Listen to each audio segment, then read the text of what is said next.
बिस्मिल्लाहिर्रहमानिर्रहीम। नैब की तरफ से एक प्रेस रिलीज जारी की गई।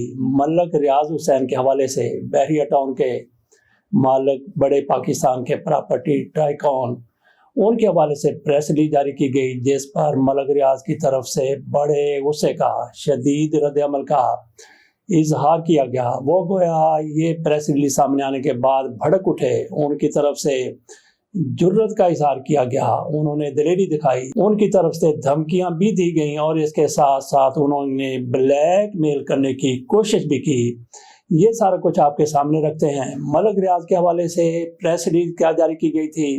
प्रेस रिलीज में ये कहा गया था कि मलक रियाज ने चूँकि बहुत से प्रोजेक्ट शुरू किए हैं दुबई में मलक रियाज ने अपना एक कारोबार पाकिस्तान से जाने के बाद शुरू किया है, वही जो पाकिस्तान में करते रहे। वहाँ पे ये लग्जरी अपार्टमेंट्स, मकानात, घर बना रहे हैं और उनकी कीमत कितनी होगी, और ये सारा कुछ वो दुबई की हुकूमत के साथ मिलके, वहाँ के हुक्मरानों के साथ मिलके, वहाँ के हुक्मरानों को एतमाद में लेके कर रहे हैं। उधर ये सारा कुछ हो रहा है, इधर पाकिस्तान में।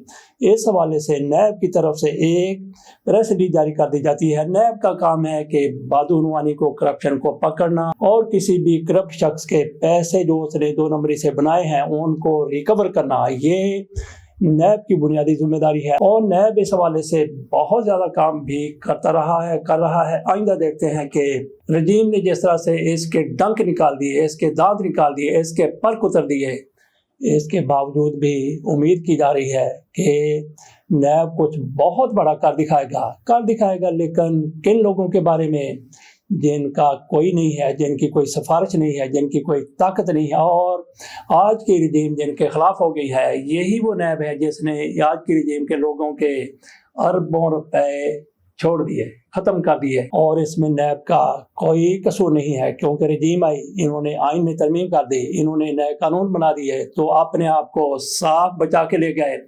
बात हम कर रहे थे मलक रियाज हुसैन के हवाले से जारी होने वाली प्रेस रिलीज की, जिसमें कहा गया कि दुबई में मलक रियाज के जो भी प्रोजेक्ट हैं उसमें जो पाकिस्तानी इन्वेस्ट करेंगे उसको ये समझा जाएगा कि वो मनी लॉन्ड्रिंग के मुर्तकब हुए हैं, मनी लॉन्ड्रिंग के इल्ज़ाम के मुर्तकब हुए हैं, जुर्म के मुर्तकब हुए हैं। तो इस हवाले से उनके खिलाफ कार्रवाई की जाएगी। गोया मलक रियाज हुसैन वहाँ भी खुल के नैब की नज़रों में, नैब के कागज़ों में कारोबार नहीं कर सकते। लेकिन यहाँ पे सोचने वाली बात यह है कि वहाँ पे मलक रियाज हुसैन दुबई के हुक्मरानों को एतमाद में लेके ये सारा कुछ कर रहे हैं, और अरबों खरबों का उनका ये सारा प्रोजेक्ट होगा, इससे भी ज्यादा का, ट्रिलियंस का होगा। तो क्या हुकूमत की तरफ से जिस तरह से प्रेस रिलीज जारी की गई है, नैब की तरफ से हुकूमत हो गई या नैब हो गया, एक ही बात है।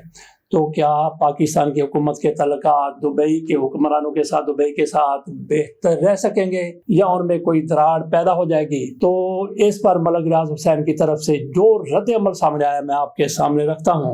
मैं जब्त कर रहा हूँ, लेकिन दिल में एक तूफान लिए बैठा हूँ। अगर ये बंद टूट गया तो फिर सबका भरम टूट जाएगा। ये मत भूलना कि पिछले 25-30 सालों के सब राज सबूतों के साथ महफूज हैं। अल्लाह के फजल से बहरिया टाउन पाकिस्तान का कामयाब तरीन प्रोजेक्ट बना, और अब अल्लाह के करम से बीटी प्रॉपर्टीज दुबई में भी खूब होगा। बीटी मतलब के बहरिया टाउन माशाल्लाह अब तक दर्जनों मुल्कों से सरमायाकारी दुबई में आने वाले बीटी प्रॉपर्टीज के मंसूबों मिसाली दिलचस्पी का मुजाहिरा कर रहे हैं। मलक रियाज हुसैन मजीद कहते हैं कि 25 करोड़ पाकिस्तानियों को फख्र होना चाहिए कि उनकी कंपनी दुनिया के सबसे शफाफ, सबसे ईमानदार निजाम ने आलमी सतह के मुकाबले के लिए एक आलीशान मंसूबे के लिए चुना गया, इस अज़म के साथ कि हमारा जीना मरना पाकिस्तान के लिए था और हमेशा रहेगा। अपने पाकिस्तानी भाइयों बहनों को यकीन दिलाते हैं कि हमने पाकिस्तान समेत दुनिया के हर मुल्क के कानून की पासदारी की है और हमेशा करते रहेंगे। मलक रियाज ना तो किसी के खिलाफ इस्तेमाल होगा और ना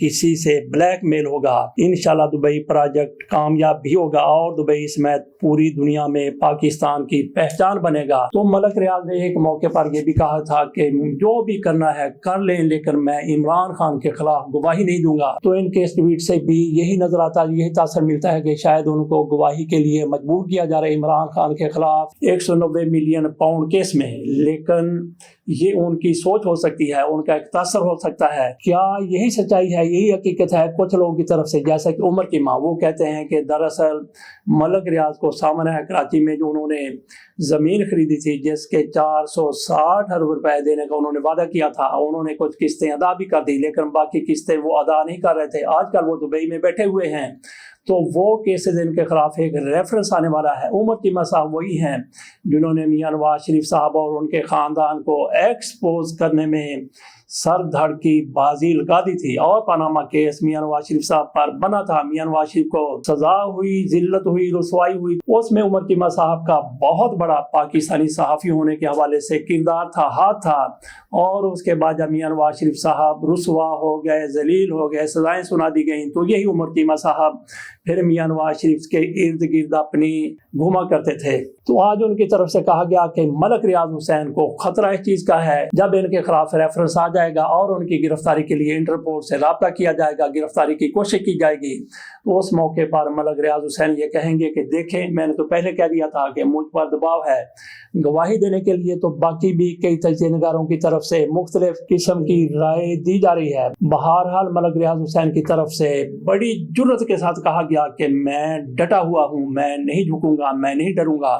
اس کے ساتھ ساتھ انہوں نے کہہ دیا کہ میرے دل میں بھی بہت زیادہ راز ہیں۔ کیا راز ہیں؟ آپ کے خلاف کسی نے کوئی کسر چھوڑی نہیں، جن لوگوں نے آپ کو ذلیل کرنا تھا، رسوا کرنا تھا، وہ تلے ہوئے ہیں، پہلے بھی تھے، اب بھی تھے، تو ابھی آپ کہہ رہے ہیں کہ میرے دل میں بڑے راز ہیں۔ وہ راز ہیں تو کب نکالیں گے؟ جب پانی سر سے اوپر سے گزر جائے گا۔ تو ملک ریاض حسین نے بڑی جرأت کا، بڑی بہادری کا مظاہرہ کیا، انہوں نے دھمکیاں بھی دی، اس کے ساتھ ساتھ انہوں نے بلیک میل بھی کرنے کی کوشش کی ان لوگوں کو جو اس کے پیچھے ہو سکتے ہیں، اس معاملے کے پیچھے ہو سکتے ہیں۔ وہ کون لوگ ہیں وہ میرا خیال ہے کہ نام لینے کی ضرورت نہیں ہے۔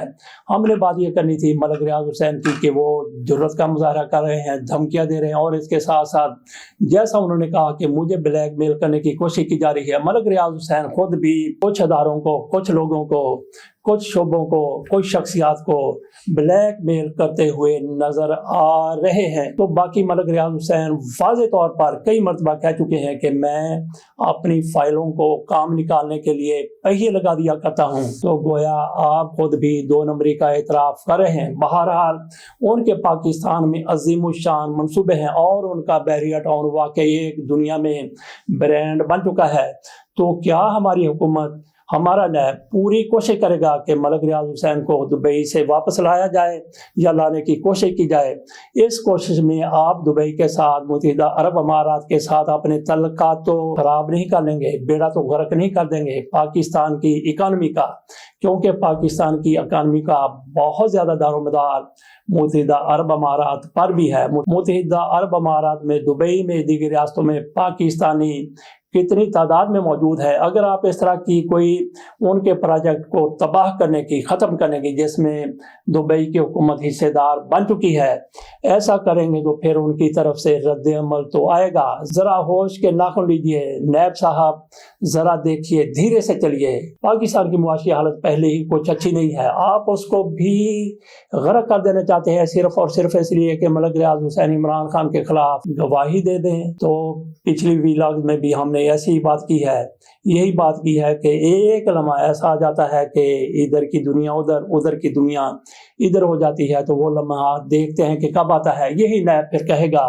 کہ ملک ریاض حسین پاکستان کے مفادات کا تحفظ کرنے والا، دنیا کا، پاکستان کا واحد پراپرٹی ٹائکون ہے۔ اجازت دیجیے، اور ایسے نیب کی طرف سے آنے والے کسی بیانیے کا، کسی بیان کا انتظار کیجیے۔ اللہ حافظ۔